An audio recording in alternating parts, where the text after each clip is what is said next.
Watercolor is meant to be a transparent medium, and you want to maintain that transparency as you fill in the secondary colors, which are green, because blue and yellow make green, and orange. Red and yellow make orange. You can see that I tested my color.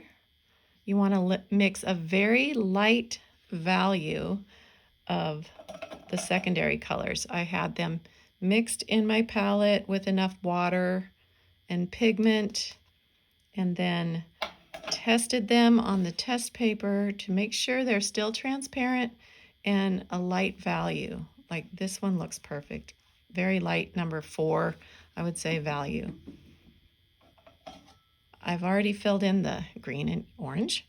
The purple here is ready, or the violet.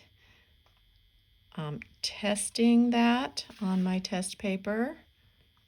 Still transparent and light. You don't want it too dark. And filling that in between the red and blue. Being very careful to stay in the lines. And don't overwork the paper. Just, this has already been wetted ahead of time. It kind of settled in a lot. It's almost dry, but still wet enough to let that pigment move around on within the surface of the circle. And just lay it down and let it settle in as you move it around. I see puddles forming here, so I'm moving it around. Sometimes the bristles of this brush are falling off. I just ignore them and leave them there because they're really easy to take off when they're dry. Okay, so now it's transparent and light enough. I will keep looking for little puddles that are forming.